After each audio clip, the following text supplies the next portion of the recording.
what so proudly we hailed at the twilight's last gleaming, whose broad stripes and bright stars through the perilous fight, oh, the ramparts we watched were still gallantly streaming, and the rocket's red glare, the bombs bursting in air, gave proof through the night that our flag was still there. Oh, say does that star-spangled banner yet wave o'er the land of the free and the home of the brave. Order, arms.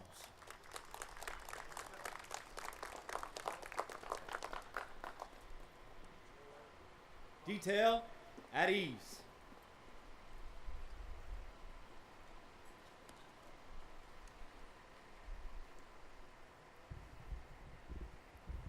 Thank you so much. Now our evening's invocation with Jason Sisko from the Triumphant Church.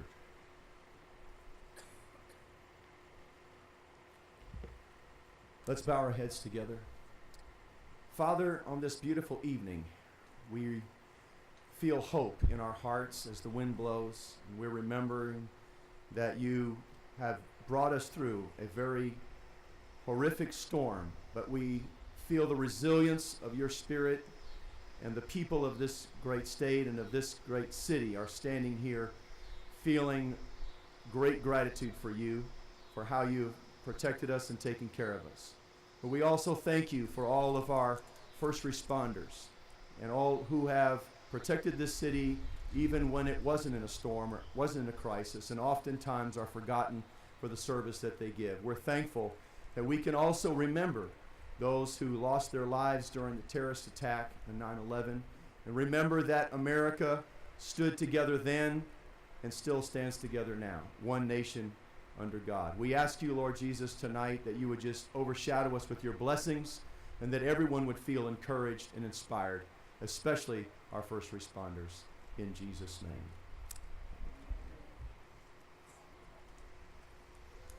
Thank you, Jason. You can be seated. Thank you so much for coming out this evening. My name is Matt Musil. I'm with KHOU 11, and it's indeed a pleasure to be here tonight. I've been in the Houston area a long time. First time I came to Pasadena, 1980 for the Strawberry Festival. I was an MC over there. The second time I came was the same year, went to Gillies. You know, we were honky-tonkin', what can I say? But it's so great to be here. I've always had a fond spot in my heart for Pasadena. Great folks out here, and I want to officially welcome you to Honoring Our Heroes Night. What a great vision it is for this city to honor the first responders. It's so fantastic to see all the first responders here tonight. And we are honoring, of course, the first responders that made the ultimate sacrifice 16 years ago at the hands of terror in New York City when we saw those towers go down. I want to mention we have a number of dignitaries who will speak tonight. It won't be a long program, but we will have a number here. I want to mention also the councilman here tonight in Pasadena, Bruce Lehman, Felipe Villarreal, Thomas Shangbine, Carrie Bass also here, Ginny Wagner, the mayor's wife, is here. Thank you, Ginny. And then we have state representatives, Marianne Perez, David Gonzalez from her office, and also Dennis Paul. Thank you so much for being here.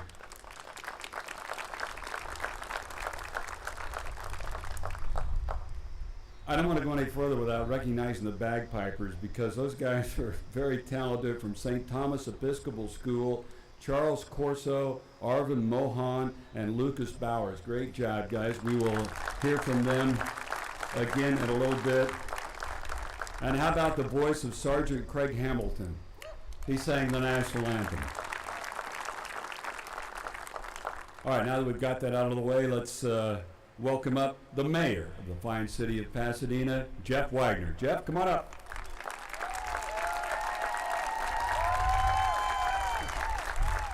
God bless you. Thank you so much. 16 years ago, I know we've heard it so many times. We all going to remember 16 years ago. I remember it. I remember right where I was. I was on the 7th floor, 1200 Travis, downtown Houston. When the first plane hit the first tower, it was on the news. We all thought the same thing. Oh my goodness, someone made a horrible mistake. Minutes later, the second plane hit the second tower. Again, we said something's wrong with air traffic controllers. There's something wrong in New York. No one had any idea after those two planes hit what was happening. We could tell it when President Bush was reading to the students there at the school that he was at on his face. It wasn't air traffic controllers. Our country was under attack. We learned then a flight heading towards the Pentagon hit the Pentagon. The fourth flight going towards the White House was stopped by passengers. They realized what was wrong by using their cell phones. Something was not right in America. We was under attack. They knew what they had to do. And the man on his cell phone, the last thing that was recorded was, "Let's roll. Let's roll. Stop the terrorists on this plane." And they did. Crashed there in the fields in Pennsylvania. As we was walking up, I was so honored to walk in front of our first responders, all our police and our fire department, the ambulance, our dispatchers. There's a sign to my left that says 9/11, not forgotten. No, we're not going to forget 9/11. But we have a responsibility not to just not forget. We must remember and we must learn. Terrorists are still here in this country. Terrorists are very patient people. We're not patient. We want to get things done. That plan they had to knock down the Twin Towers was a plan they had for years. Their patience. We must realize and we must learn that we're so proactive here in this city right here. We know that we're sitting on the port, the biggest port in North America. We know that our city represents the port. We know our first responders respond each and every day to keep our city safe. But we're also keeping watch of the safety of Southeast Harris County. We know how important it is not just to keep our city safe, which is our first priority, but to make sure we're safe in Southeast Harris County. We are the second largest city in Harris County, and we are the front line of protecting our port. And I can honestly say this, with our fire department and our police department and our emergency management, we are prepared. We're prepared to protect our city. It was shown so clear to me during Hurricane Harvey. Someone says, "Oh, it's a bad time to be mayor." I said, "No, it's a great time to be mayor." I stood shoulder to shoulder with our emergency management, our police, our fire, all our directors, day in and day out through a hurricane. I know firsthand how this city was prepared and how this city reacted. We reacted in a way that absolutely floored me. We were ready and we were prepared, but we did it. We knew what we had to do, and everybody around here, from the fire department, police department, all our directors, they did it. This was a great time for me to be mayor, to watch teamwork and united. This city is well united, way more than anybody could ever realize. I realized it by watching it firsthand. 9/11, no, we won't forget it. But right now is the present. We must be ready. And under my administration, I can promise you this, and I don't promise many things in my life. This city is ready with our first responders. God bless everybody here, and God bless all our first responders. Thank you so much.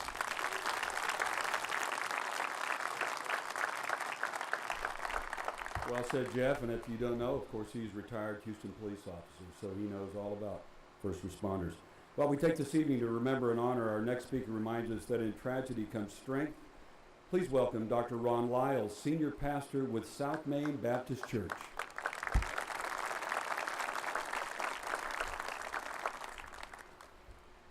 As the mayor said, it's still hard to believe. It is hard to believe that it happened. That Tuesday morning, I boarded a plane at Hobby Airport, and when we landed in San Antonio, the president of the university said to me, I assume they did not say anything to you on the plane. And in the San Antonio International Airport, we watched the first tower fall. It is still hard to believe that the unfolding of the intensity of such horrific hatred did such destruction. It is also hard to believe that 16 years have passed since it happened. And tonight on Patriot Day, we gather to honor our heroes, law enforcement, firefighters, medical emergency, first responders. My late friend and church member Bill Bailey and I had a number of conversations about our heroes. He would always remind me, when the rest of us are running away from danger, when the rest of us are running away from danger and devastation, we run toward it, he said. You are our heroes. And more recently, you as first responders have run toward the devastation here when Harvey waltzed across the Texas Gulf Coast. Thank you. Like you, others ran toward the devastation there on 9/11. It was the spring of 1977. Jefferson and Allison Crowther welcomed their firstborn. He would be their only son of their 3 children. The Crowther family lived in Nyack, New York, about an hour north of the city on the west bank of the Hudson River. When Wells was a little boy, about the age of 6, he saw his father preparing for church. He saw his dad carefully fold a little white handkerchief and place it in the breast pocket of his suit coat. And he asked his daddy if he could have a hanky. Jefferson Crowther got a white handkerchief and a red handkerchief. And he said to his son, the white is for show, the red is for blow. And then he watched his son put that white handkerchief in his shirt pocket and put a red handkerchief in his back pocket, just like his dad, whom he admired.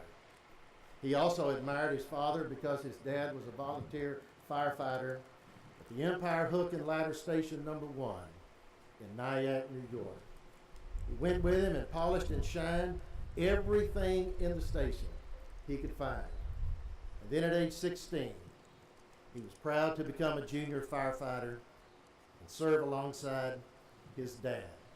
All during his childhood and early teenage days, Wells Crowther always wore, now not a red handkerchief, but a red bandana.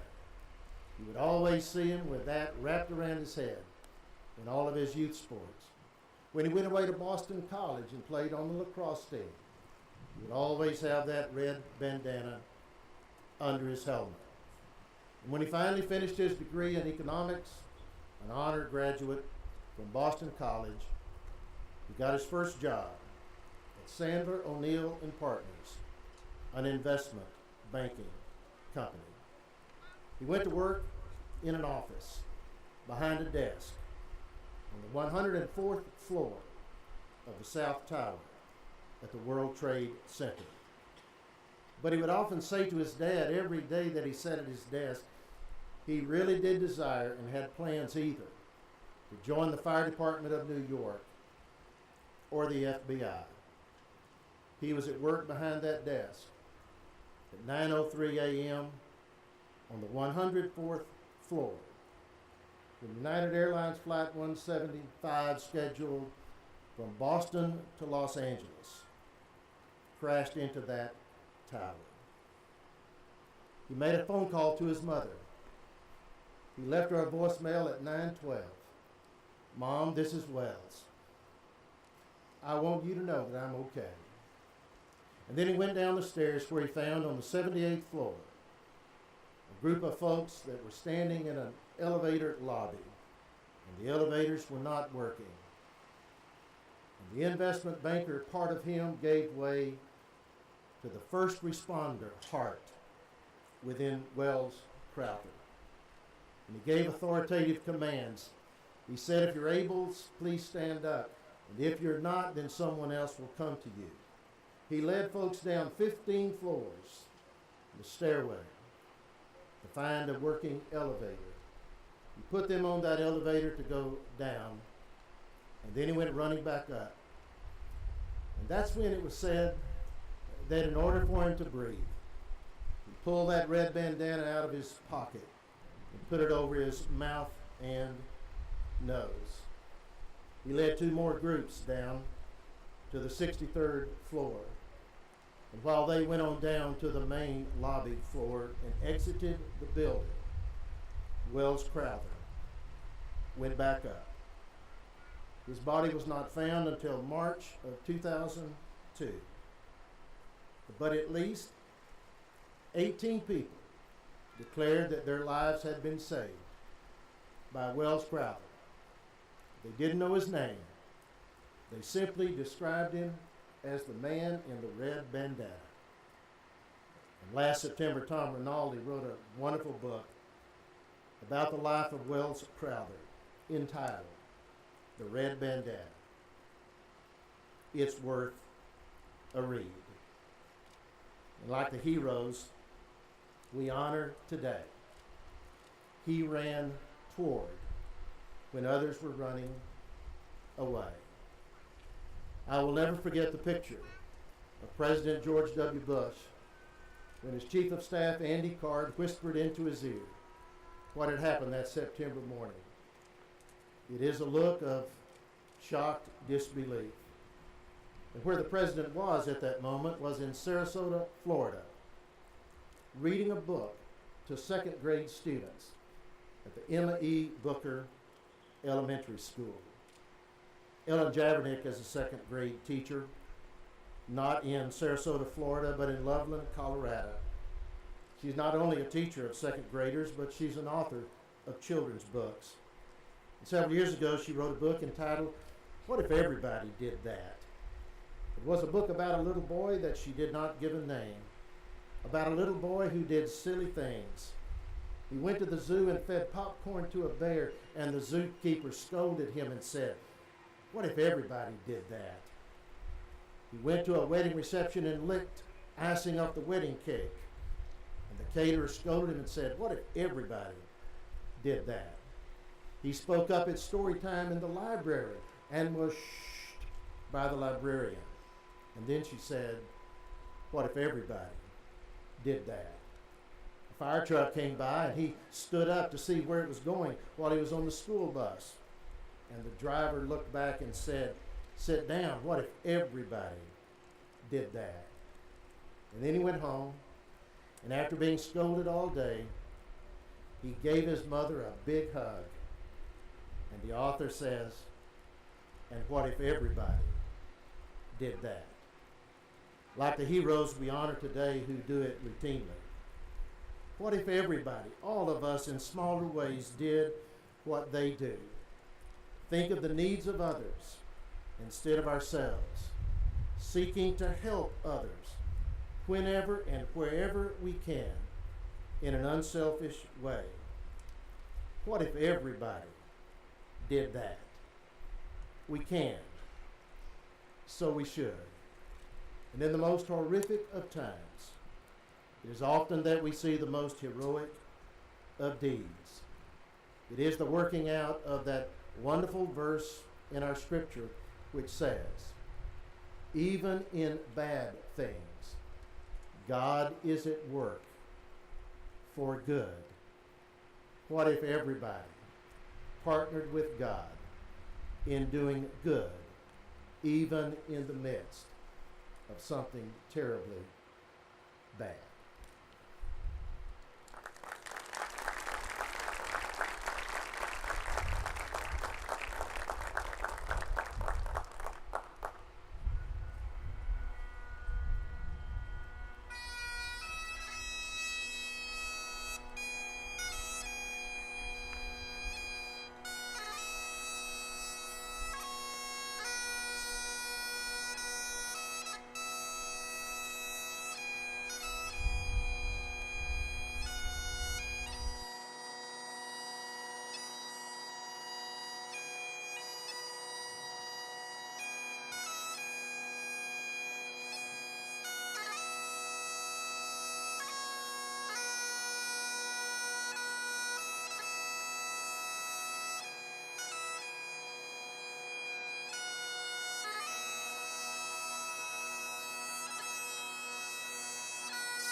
Well done, gentlemen.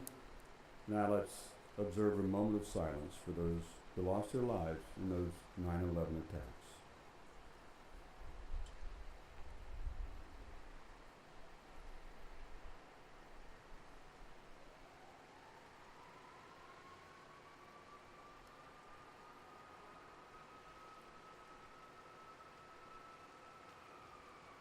Thank you. Please join me in welcoming Pasadena Police Chaplain Brad McKenzie.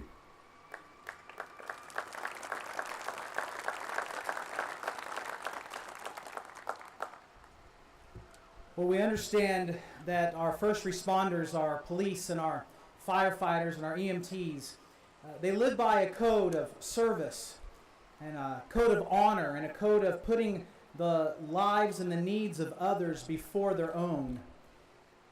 We acknowledge so many of them as heroes. And we understand that heroes are those who do work that anybody could do, but not everybody does. Heroes are those who serve in ways that go above and beyond what we consider to be normal and adequate service of one another. Heroes go about and do things that are beyond what most of us would ever truly consider doing. It is an honor to serve our Pasadena Police Department as a chaplain. Now, one of the key roles of a chaplain, whether it be in the police department or our fire department or in other capacities, is that we work at having a ministry of presence. And as we think about serving those who serve us, oftentimes what we are called to do is just be present. And so when I think about that ministry, when I think about the opportunity to serve those who serve, to serve those who are heroes, that my job, the job of our corps, is to be present. It makes me thankful that every morning there are men and women who get up and are present in our communities. And they are present and available to serve, to be heroes. And if you get to know some of them, you realize that a lot of their days are ordinary and mundane. Well, when it comes to people who are used to doing things like chasing bad guys and that kind of stuff. But you also come to find that our heroes and those who serve us, they are moms and dads. They're wives and husbands. They are aunts and uncles and brothers and sisters. They're Sunday school teachers. And they're supporters of the local football team. And they're people who have real lives even when they're not in uniform. We're thankful for those who serve us, aren't we? We're thankful for our heroes.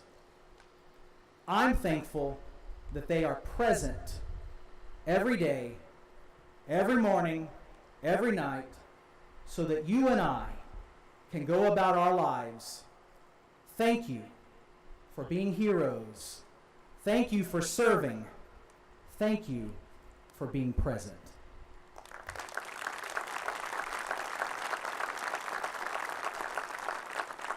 Thank you very much, and I think somebody left, a crew already left. They got a call over here, right? I mean, that's what they do.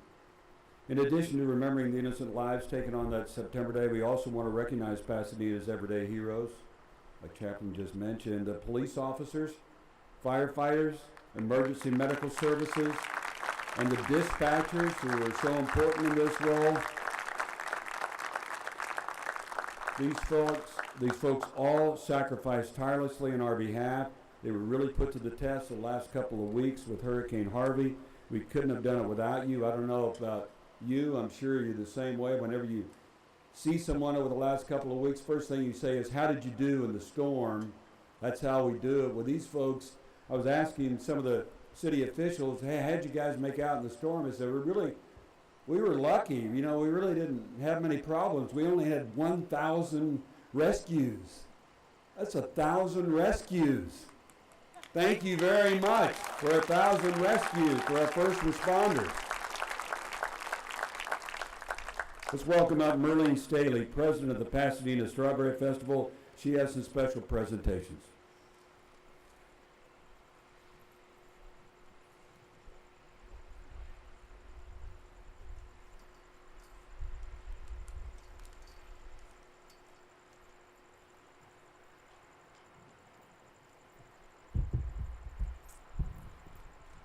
Wow, what an honor it is. Yes, I'm Merlene Staley, and I'm president of the Pasadena Strawberry Festival, where we are strawberry strong. And we love our city, and we stand behind our city. And 3 days out of the year, we bring fun into this city. We work all year for it, but we bring fun. At this moment, I just want to say, yes, we remember 9/11, and we will not forget 9/11. 9/11 has made us a better person. And to everyone that was perished in 9/11, may God bless them and may God bless their families. As I stand here today in front of the fire department, the police department, our EMS, and our dispatch, we want to take just a moment and honor each of you. So when I call up the department heads for this,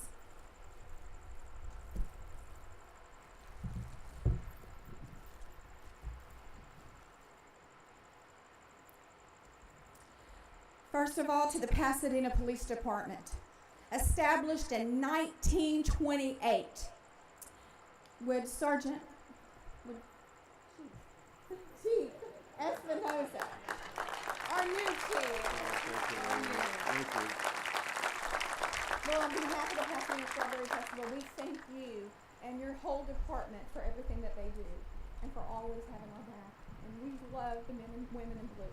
Well, thank you very much. Thank you. And this is for all the Pasadena Police Department officers, especially for their actions during Hurricane Harvey. I could not be more proud of them. They were rescuing people even when they had their own homes were damaged and flooded, and they had their families at home, but they continued forward, and they thought of others before themselves, and for that, thank you very much. You made me proud. Thank you.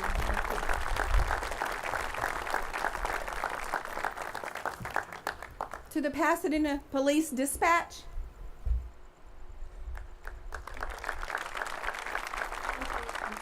On behalf of the Pasadena Strawberry Festival, we want to honor each of y'all for the job that y'all do. Thank Never you. given up. Thank you Thank so you much. so much.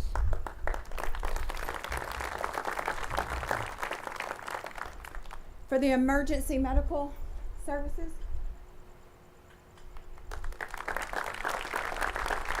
Pasadena Strawberry Festival honors you and every one of y'all. We thank them for always being there. Thank you very much. And what an honor it is for me to stand here to honor the Pasadena Fire Department. And I want to say that this is the largest volunteer fire department in the United States.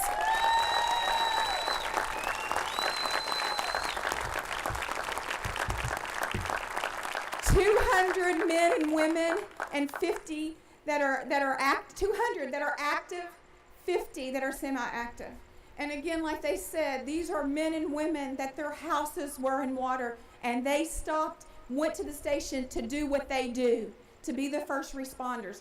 This is a group that leaves their family. They all have full-time jobs, and they leave their families at birthday parties or dinner or weddings or whatever the occasion may be, because the city needs them.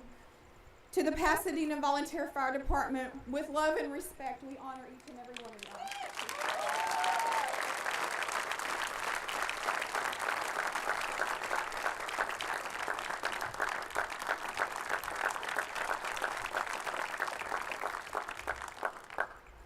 I just want to say that I have been born and raised in Pasadena, and I love my city, and it's days like this that just make my heart smile. Thank each and every one of you. God bless you. God bless Pasadena, Texas.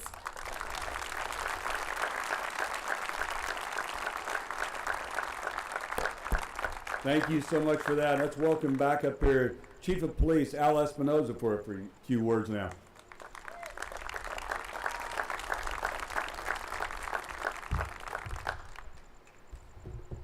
Thank you. I know for all of us here today, in fact, for all Americans, September 11, 2001 forever changed our world.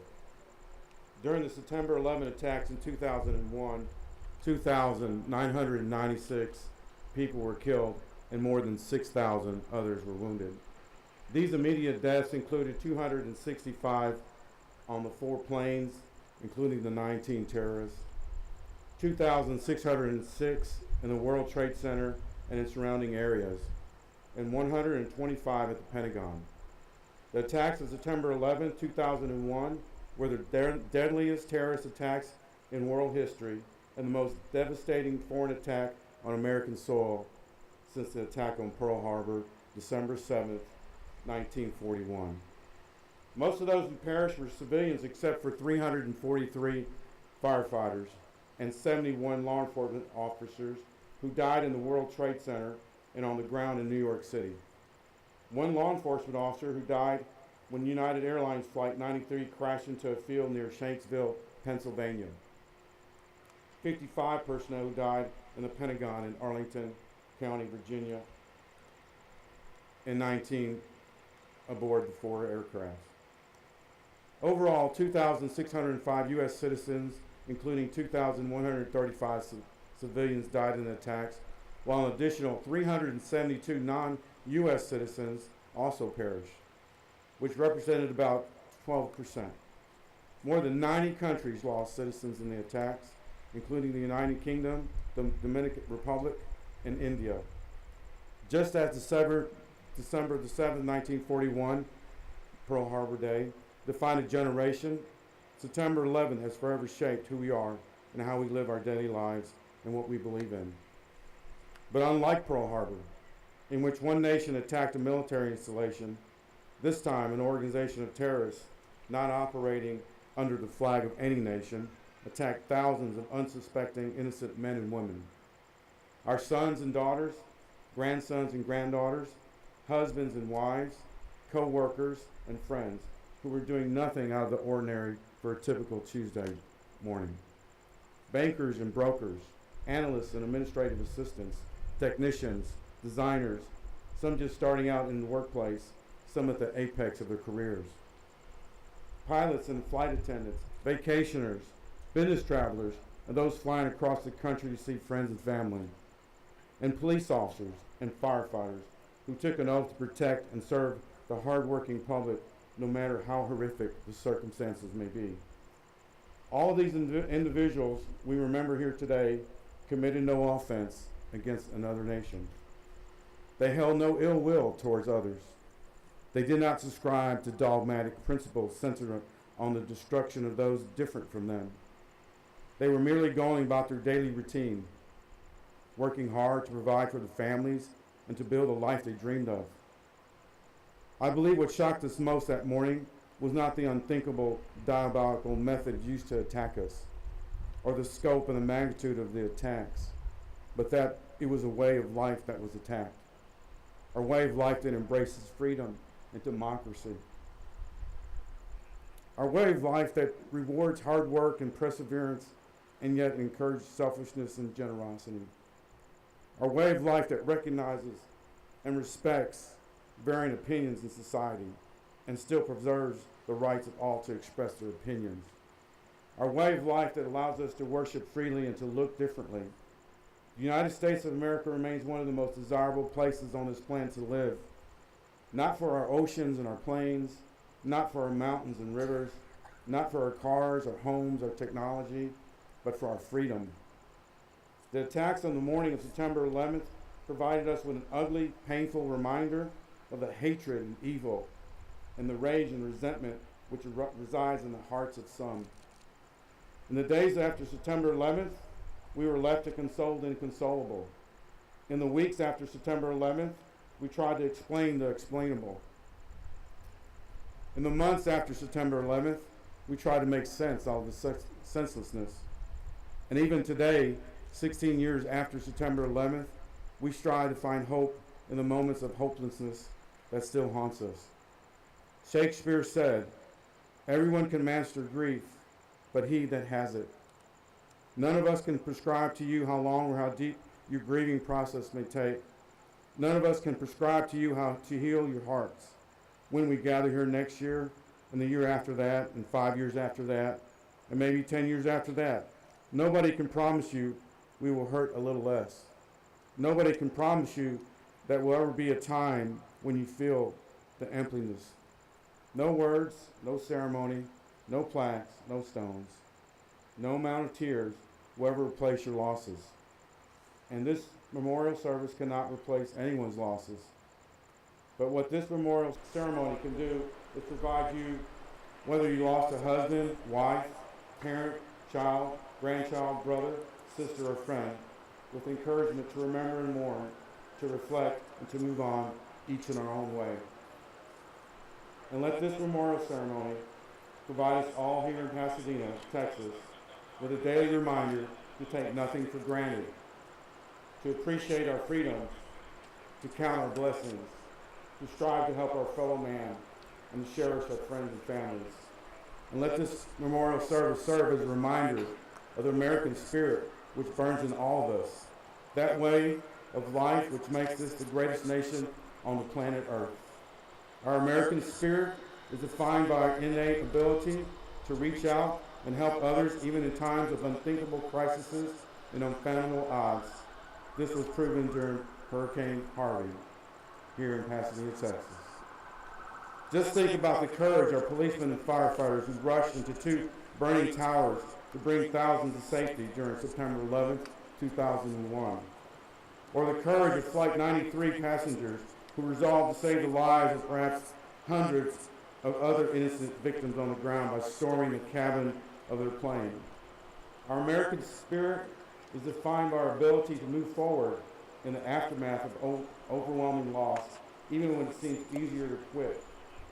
Just think about the countless hours devoted to recovery operations at the World Trade Center and Pentagon sites. Or the way our city, our nation resolved to carry on even with a heavy heart by returning to work and remaining true to our principles of freedom and democracy. Our American spirit is defined by our ability to rebuild, stronger and more united in purpose. And our brief history as a nation on this earth is testimony to that. From flood and famine, from economic depression and civil unrest, from wars home and abroad, from these unthinkable man-made acts of terror, we Americans are sealed by our legacy of determination and resolve. For the most fitting memorial we can truly leave to the almost 3,000 innocent souls lost on September 11th is not something etched in stone or glass, but etched in our hearts and our souls as we continue to move forward in the pursuit of happiness and the defense of liberty for all. Thank you, and God bless America.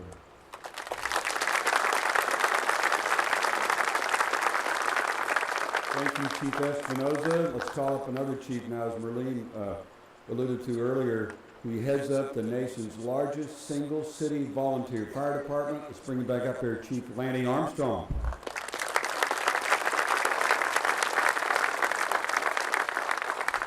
Chief Espinoza made it a difficult act to follow. One of the things that happened at 9/11 is we all lost family.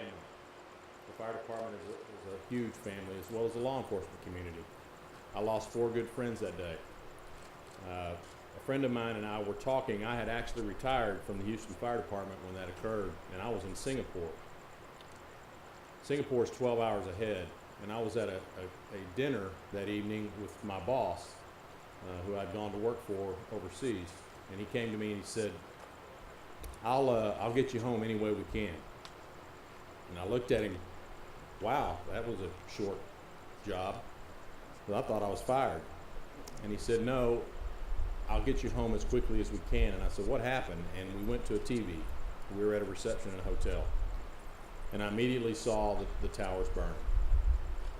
we got back to my apartment, and I went upstairs, and I immediately called one of my good friends in the Houston Fire Department, and we were talking, and we were discussing how those guys were running into that building. And we knew they were running into that building. And we thought about the many, many times that we respond down the street and we see that smoke column going up, and how we respond to that. And one thing that doesn't go through your mind, believe it or not, is that I'm going to respond to this thing, and I'm going to go into this building, and I'm going to do what I do, and I'm going to survive it. We don't think about not surviving. So how many of those guys do you think went into that building knowing full well they weren't coming out? These guys back here, they're tremendous. They do this as volunteers. It's amazing what they do. And it's an honor to lead that group. 343 guys lost their lives that day, firefighters. But I will tell you this, and we talk about remembering, something you need to remember. 16 years ago doesn't erase the fact that there's still a list of firefighters that are dying every single day that worked on that pile. And they continue to die. That's why we continue to remember it. God bless you. Thank you.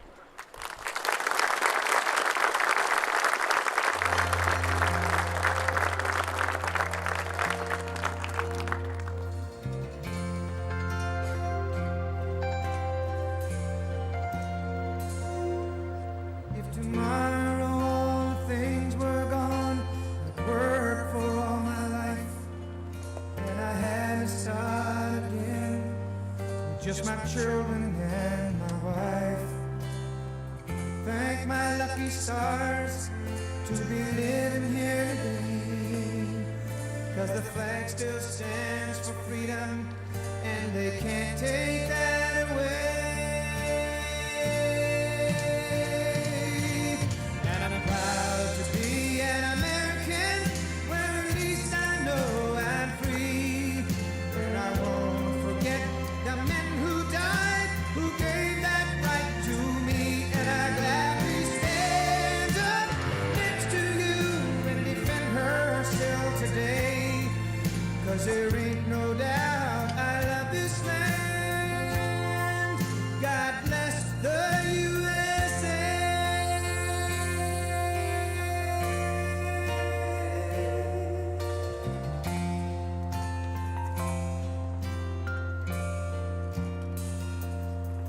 From the lakes of Minnesota to the hills of Tennessee, across the plains of Texas, from sea to shining sea, from Detroit down to Houston, and New York to LA.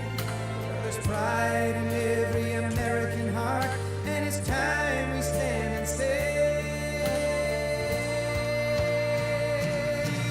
that I'm proud to be an American, where at least I know I'm free. And I won't forget the men who died, who gave that right to me. And I gladly stand up next to you and defend her still today, 'cause there ain't no doubt I love this land. God bless the USA.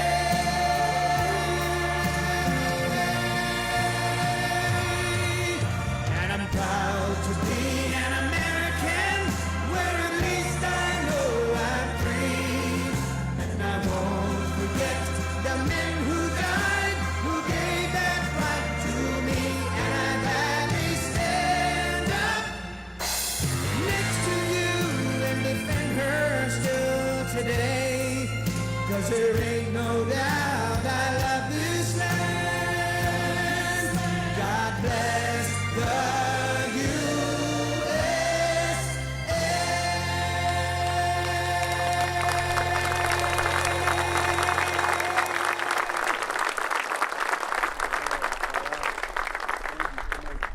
Mayor, for putting this together tonight. Tonight was made possible by the hard work and donations of many. I want to thank them right now. Silver Eagle, Lowe's, Kroger, the Andrino family, Phoenix Decorators, Melissa Schechter team at Remax 5 Star Realty, and the team of volunteers led by Steve Andrino, a New York native, who brought this event all together. Where are you at, Steve? Where's Steve?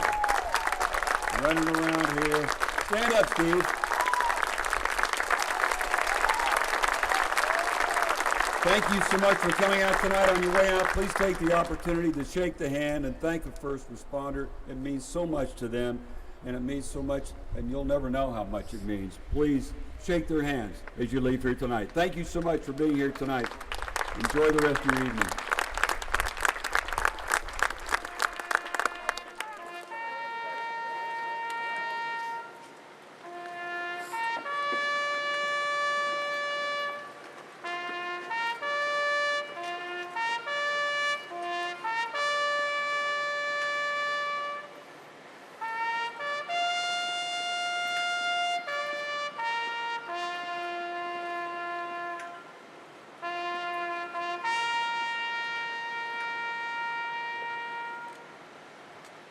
Our Father, who art in heaven, hallowed be thy name.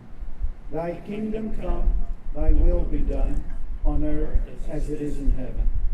Give us this day our daily bread, and forgive us our trespasses as we forgive those who trespass against us.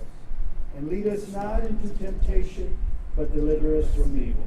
For thine is the kingdom, the power, and the glory, forever and ever. Amen. The Lord said unto Moses, whenever you pray for this people, pray this way, and I will bless them wherever they go. So today, as a minister of the Lord, may the Lord bless you and keep you. May the Lord make his face shine upon you and be gracious unto you. May the Lord turn his face toward you and give you peace. Amen. Amen.